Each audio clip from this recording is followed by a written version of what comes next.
Toxic parents and sister cancelled my 18th birthday behind my back, then kicked me out over dirty dishes. They got a taste of karma as they forgot to uninvite this special guest. Hi, people of Reddit.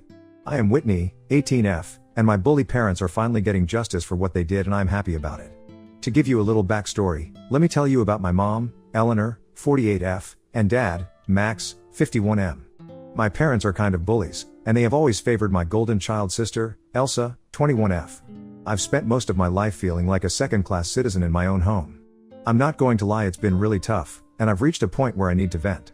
So, growing up, I was the one who could never do anything right. When I was 16, I decided to take up painting. It was a hobby I was really passionate about. I spent hours working on a piece for a local art competition. When I finally completed it, I was super proud and couldn't wait to show my parents. But instead of being supportive, my mom took one look at it and said, "Well, it's not exactly a masterpiece, is it?" and proceeded to show it to Elsa, who gave a half-hearted compliment and then went back to her homework. I felt crushed. My dad didn't even bother to look at it, he was too busy watching Elsa's new dance video. One of the worst instances was when I was 15 and had my first serious boyfriend. I was really excited about it and wanted to introduce him to my family. I was so nervous, but I thought it would be a big step in feeling more connected with them. Instead, my mom and dad barely acknowledged him. They just made snide comments about how he didn't seem like the type of guy they'd expect me to date. My mom even went so far as to make a joke about how he seemed like he was from the wrong side of the tracks. I was mortified. They never made an effort to get to know him or make me feel supported in my own relationship. And then there was the time I had a really bad bout of the flu. I was bedridden for days, feeling absolutely miserable. My parents didn't even bother to check in on me. They were too busy with Elsa's rehearsal for the play. I remember laying in bed, hearing them discussing her costume and schedule, and feeling completely abandoned. When Elsa came home, she just gave me a patronizing smile and said, "I hope you're feeling better now," before heading off to hang out with her friends. The worst part is that Elsa never really appreciated me or valued me either. I'd try to have conversations with her, and share things about my life, and it felt like she was always too busy or too disinterested. I only confided in her about how hurt I felt from all this favoritism, and she just shrugged it off, saying, "You're just being dramatic. Mom and Dad love us both." But it's like, if they really did love us both, why was I always treated as an afterthought? I even tried to bond with her over shared interests, like books and movies, but she was always more interested in talking about herself or her friends. For example, she'd come home from a weekend trip with her friends, and instead of asking me about my week or how I was doing, she'd just go on and on about her latest adventures and how amazing her friends were. It always felt like I was just a backdrop to her life, a mere spectator in her grand narrative. I could go on and on about the countless little instances where I felt neglected or undervalued. It's been a lifetime of living in Elsa's shadow, of feeling like the backup plan or the afterthought. And the hardest part is that my parents never see it. They think they're being fair, that they love us both equally, but it's so clear to me that their love for Elsa is just on a whole different level. Sometimes, I wonder if it's something wrong with me, if I'm just not worthy of their attention and affection. But then I think about all the things I've done, all the ways I've tried to prove myself, and it's like no matter how hard I try, it's never enough. I've even tried to talk to my parents about it, but they just dismiss me or tell me I'm being overly sensitive. They say things like, "You're imagining things," or Elsa's achievements are just more visible, but it doesn't make the sting any less painful. So, 2 days ago was my 18th birthday. For context, Elsa and my birthday are just 1 day apart, so you can imagine how our family celebrations typically go. Growing up, I've always had this sinking feeling that my birthday was just overshadowed by Elsa's, but this year, I decided to keep things simple. I knew better than to expect a big celebration at this point. I've pretty much stopped dreaming about anything extravagant. So, I told my parents that all I wanted was a quiet dinner at a nice restaurant with just a few of my friends and family. Honestly, I figured it was a modest request, given everything. I was really excited about this birthday. Turning 18 felt like a huge milestone. I mean, it's the age where you finally get to say, "I'm legally an adult." And all that. I was looking forward to it as a way to celebrate a bit of independence and mark the end of my teenage years. I had picked out this gorgeous dress that I had been eyeing for months. It was this sleek, navy blue number with a bit of sparkle that made me feel like I was finally stepping into my own. I even went out of my way to find a restaurant that I thought everyone would enjoy. After doing some research, I settled on a place that had great reviews and a cozy atmosphere. I thought it would be perfect for a low-key birthday dinner. I went to the trouble of searching for the best restaurant, making sure it was somewhere everyone could agree on. I didn't want any last-minute stress or arguments over where to eat. I wanted the night to be as smooth and enjoyable as possible. So, I found this cute little bistro that served a variety of dishes and had a good mix of vegetarian and non-vegetarian options. I even called ahead to make sure they had a table for us, just to be on the safe side. When I finally had everything planned out, I was really looking forward to the evening. I felt like I had done everything right and that this was going to be a special moment. I let my mom know about the restaurant and the time I thought would work best. I said I'd like to start the dinner around 7 p.m., and she agreed. She even said she'd make sure everyone would be there on time. I was so relieved that at least one part of this whole process seemed to be coming together smoothly. In the days leading up to my birthday, I was buzzing with excitement. I got everything ready: the dress, the shoes, and even a little bit of makeup. I wanted to feel good and look my best for the occasion. I was hoping that this year, despite the usual overshadowing, I could actually enjoy my birthday for once. It was a small, personal celebration, but that's exactly what I wanted. No big parties, no extravagant decorations, just a nice, intimate dinner with people I care about. I thought this would be a chance for my family to show a little appreciation for me too. It felt like a reasonable expectation given how little I had asked for. I reached the restaurant at 6:45 and waited outside for 15 minutes because I didn't want to go in early and seem too eager. I figured it'd be polite to give everyone a little leeway to arrive, especially since it was my special day. I wanted to make sure everything was perfect, so I decided to stick to the plan and wait until 7 p.m. before going in. When I finally walked inside at 7, hoping to see everyone gathered and ready to celebrate, it was like walking into an empty theater. I was the only one there. The reservation was still on the books, so that was a relief, but the hostess gave me a look of surprise when she saw me standing alone. She kindly led me to my table, which, of course, was beautifully set and ready, but it felt more like a stage for a solo performance than a cozy dinner with friends and family. The waiter came over almost immediately and asked if I'd like to order something while I waited. I was feeling a bit awkward and didn't want to start eating or drinking alone, so I told him no, that I'd prefer to wait for the rest of my party. He seemed understanding, though I could tell he was a little puzzled by the fact that no one else had arrived. I hoped it was just a matter of a few minutes delay, maybe some last-minute traffic or people running late. As I sat there, I tried to stay optimistic. I checked my phone a couple of times to see if I had missed any messages. Maybe someone was stuck in traffic or there was a mix-up with the timing. I kept looking toward the entrance, hoping to see familiar faces walk through the door. The restaurant was starting to fill up with other patrons, and I felt increasingly self-conscious sitting there alone, wearing my special dress, with no one to share it with. The minutes dragged on, and I was beginning to feel a knot in my stomach. My excitement from earlier in the day was starting to give way to a mix of anxiety and disappointment. I tried to keep my mind off it by scrolling through my phone or fiddling with my menu, but the reality was starting to sink in. It was past 7:15, and still no sign of anyone. At that point, I began to worry. I didn't want to make a scene or call anyone out, but I couldn't shake the feeling that something was seriously off. I tried to convince myself that maybe everyone was just running exceptionally late, but the minutes kept ticking by with no change. My hopes were dwindling, and I was feeling more and more isolated. By 7:30, I couldn't deny it any longer. It was clear that my family and friends hadn't shown up yet. I started to get a bit emotional, sitting there at my table, feeling like I was the only one who had shown up to their own birthday party. I began to think back on how I had made sure everything was arranged and planned, how I had been excited and looking forward to this night, only to end up waiting alone. I kept telling myself to stay calm and composed, but it was getting harder with each passing minute. When no one showed up after 30 minutes, I started to get really anxious. I decided to call my parents, thinking maybe they were just running late. I called them repeatedly, but no one answered. My heart was racing, and I felt this sinking feeling in my stomach. I knew I needed to figure out what was going on, so I decided to call Elsa, hoping she might have some answers. She picked up on the second ring, and I tried to keep my voice calm, even though I was on the verge of panic. I asked her where everyone was, and she casually mentioned that she was at home. I was completely baffled. I asked her when she was planning to come to the restaurant, and that's when she dropped the bombshell.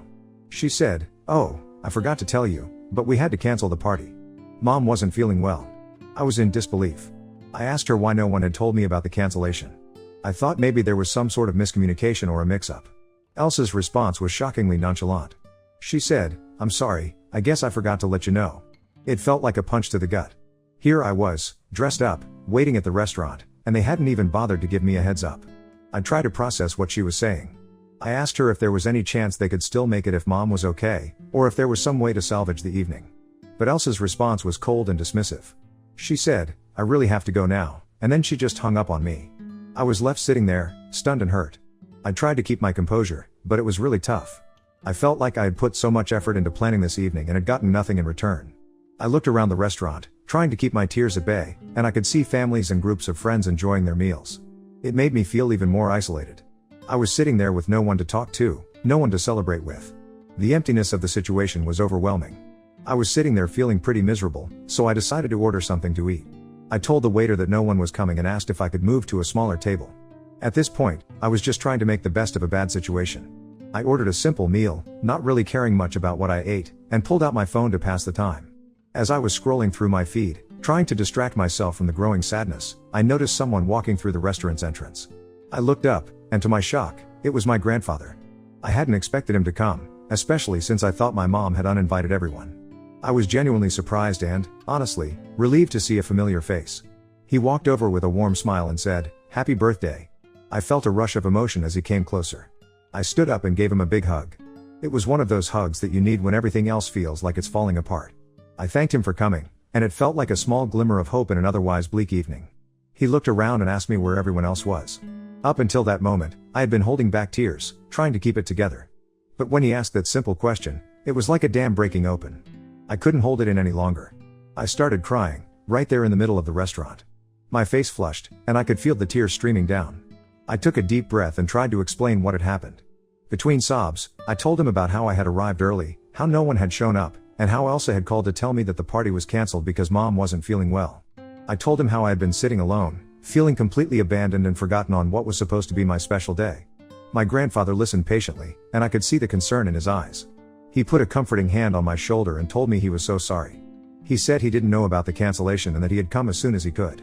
It was clear he felt bad about the situation, and his presence was a much-needed comfort. We chatted as we waited for my food to arrive. He shared some stories from his day and made a few jokes to lift my spirits. It wasn't the lively birthday dinner I had imagined, but his company made it feel a bit more like a celebration. As we talked, I felt a sense of relief. Even though my family had let me down, at least I wasn't completely alone. When the food finally arrived, it was hard to fully enjoy it. The earlier events had left a bitter taste, and I found myself picking at my plate more out of habit than hunger. My grandfather, ever the trooper, made sure to keep the conversation light and engaging. He kept me company and made the best of the situation. My grandfather drove me home, and I was still feeling pretty raw from the evening. When we arrived, I just wanted to crawl into my room and shut out the world. I didn't say anything to my parents, I just went straight to my room and closed the door behind me. I was hoping for some peace and quiet after the emotional roller coaster of the night. A few minutes later, though, I was jolted from my thoughts by the sounds of screaming coming from the living room. I was a bit startled and worried, so I decided to go downstairs to see what was going on. As I made my way down the stairs, the shouting got louder and more intense. When I reached the bottom, I saw my grandfather and my mom in a heated argument. My mom was yelling, asking my grandfather how he could do this to them. Her voice was full of anger and disbelief. I was completely confused. I had no idea what they were fighting about. I stood there, trying to make sense of the situation, and it was clear that this was more than just a simple family squabble. From what I could gather, the argument was about something that had to do with my grandfather's will. Apparently, my grandfather had promised my mom that he would leave her his house in his will, but now he had decided to change his mind. My grandfather was furious, saying that my mom was still the same entitled brat she had been when she lived with him.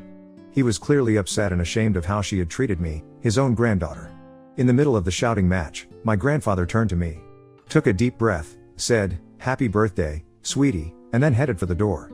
It was a strange moment, filled with mixed emotions. I felt a bit of comfort from his kind words, but the chaos that had unfolded was overwhelming. He left without another word, and I was left standing there, trying to process everything.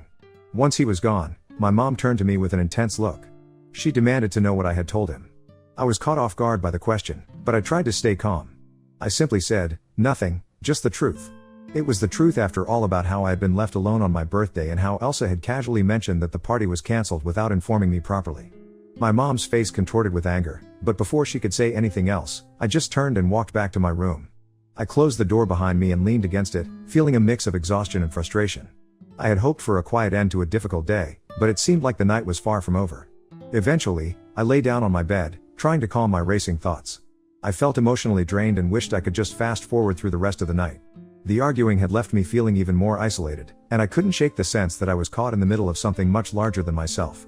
The evening had not gone at all as I had planned, and I was left wondering if things would ever change or if this was just how things would always be. As I closed my eyes, I hoped for some semblance of peace and a better start to the next day. When I woke up the next day, I felt like I was in a completely different world. The entire atmosphere in the house was icy and uncomfortable. My family was treating me with this cold distance that made me feel like I was invisible. It was a stark contrast to the usual chaos and warmth of family interactions. I walked downstairs and immediately noticed that things were already set up for Elsa's birthday. It was like a complete switch had been flipped overnight. My mom was bustling around the kitchen, clearly feeling better, and she was cooking up a storm.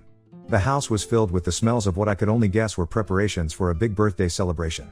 I felt a pang of sadness and frustration as I realized how different things were from the night before. I tried to keep my emotions in check, but it was really hard to see the celebration for Elsa being planned so meticulously while my own birthday had been so disregarded. I was still feeling the sting of being abandoned and hurt by the lack of consideration for my family.